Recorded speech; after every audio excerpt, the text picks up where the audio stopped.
Ladies and gentlemen, in this video, I'm going to tell you how House leadership is drafting a reportedly smaller Democrat bill which may cost around $2.4 trillion, not smaller than the original $2.2 trillion Democrat counter-offer. Nonetheless, this bill may include funding for another round of the Economic Injury Disaster Loan Grant Program, another round of stimulus checks, more enhanced unemployment insurance payments, and other popular provisions packaged in the HEROES Act that Democrats passed in mid-May.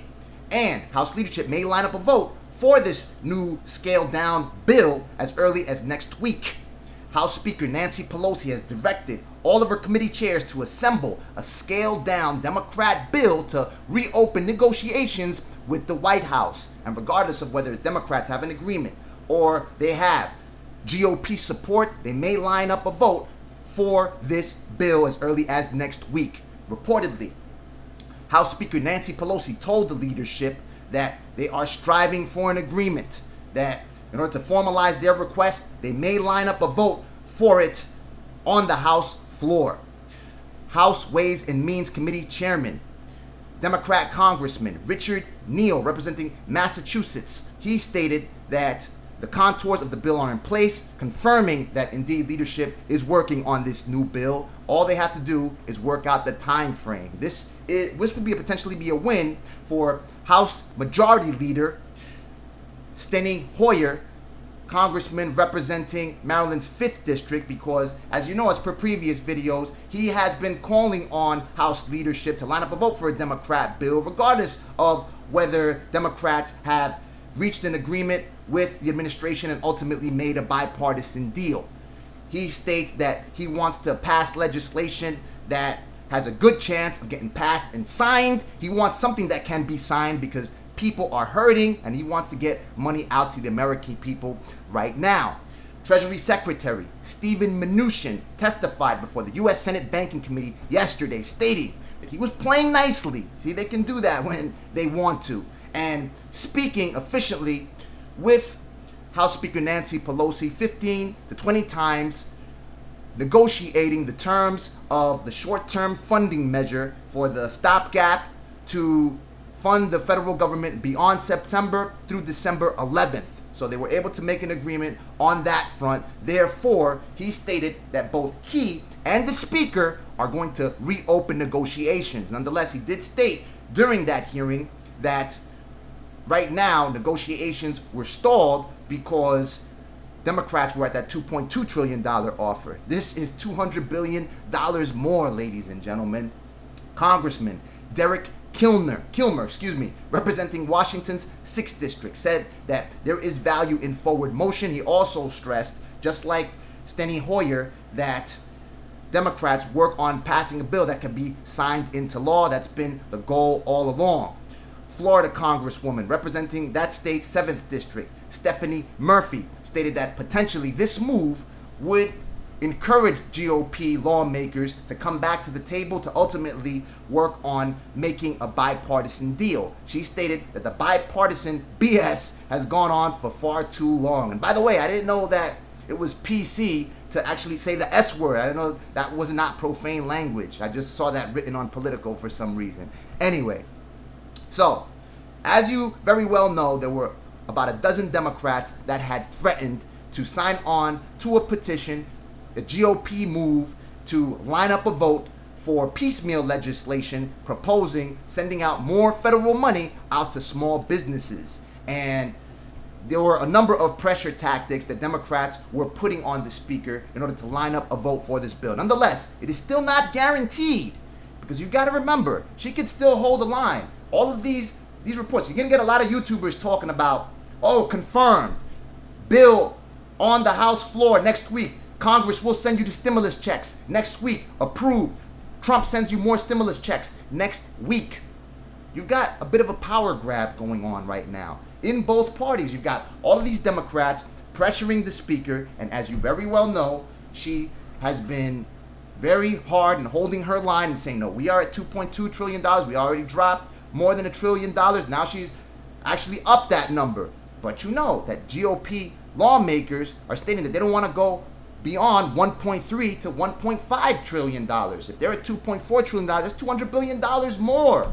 They don't want to give another billion more. They attempted to pass a skinny deal at $650 billion, so they don't want to get anywhere close to that 1.3, to anywhere close to that $2 trillion.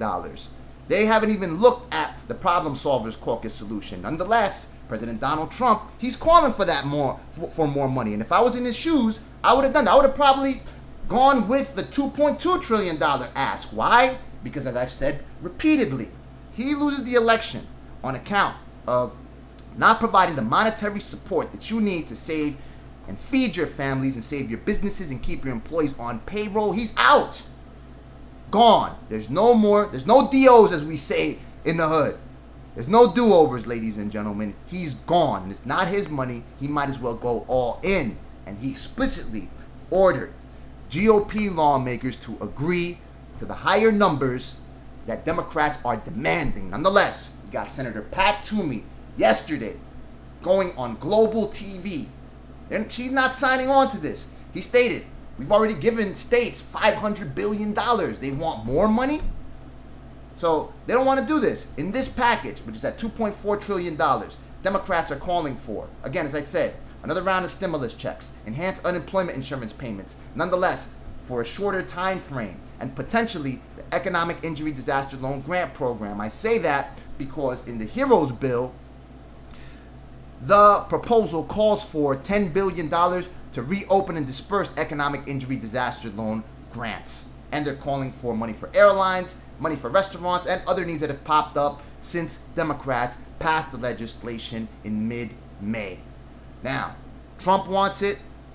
The Democrats reportedly want it. There are GOP members that are stating they do not want it. Forget about what you heard, that whatever these GOP lawmakers are saying does not count. Because you have to remember, the Senate constitutes the upper chamber of Congress. Nothing gets passed without them. Why isn't Mitch McConnell in the room with House Speaker Nancy Pelosi and Treasury Secretary Steve Mnuchin when they're negotiating this thing? When he is a key part in ensuring this thing gets passed. GOP lawmakers do not think that the president has the base on his side for one reason or the other. Or they have something on him where whatever he is saying, they are not following. That said, since they're working on this legislation, I need you to go ahead and start hitting up the speaker. We have to go ahead and speak to her and speak to the speaker. Contact her at speaker.gov and let her know that she has to include, you know that second stimulus checks and enhanced unemployment insurance payments are practically in the bag as long as they pass another round of stimulus, as long as another bill gets passed and signed into law. Nonetheless, she has to include funding. What's still up in the air is the SBA's full disbursement of the $10,000 Economic Injury Disaster Loan Grant to all legitimate small business applicants. And even if you are not a small business owner, you want that to happen because small businesses go under, more people get unemployed, less money to spend at the business where you're working if you're just an employee. And the economy is not going to do any better for it, ladies and gentlemen. And if you work for a small business, you know that you want to ensure that the small business for which you work gets as much monetary support and ammunition that you need to save and feed your families, that those employees that work at that place, the rest of the employees, your co-workers, have the money to save and feed their families to ultimately save this country. Let's go ahead and also speak to Senator Schumer, SCHUMER.senate.gov, and order him that he ensures that they provide funding for S.4227 or the SBA's full disbursement of the $10,000 Economic Injury Disaster Loan Grant to all legitimate small business applicants. And we do the same with SBC.Senate. That's the U.S. Senate Committee on Small Business and Entrepreneurship. You can contact them at sbc.senate.gov. Let me know what you think. Drop your comments in the comment section below. Watch this video right here for more Economic Injury Disaster Loan Grant and stimulus coverage. Click the like button if you like the video. Click the subscribe button to stay on top of my findings, where we report the truth unlike anybody else will, and mobilize to move the needle to ensure that you receive all the monetary support and ammunition you need to defeat this pandemic and and ultimately save this country. May God bless you. May God bless the United States of America and everybody else on this planet. Talk soon.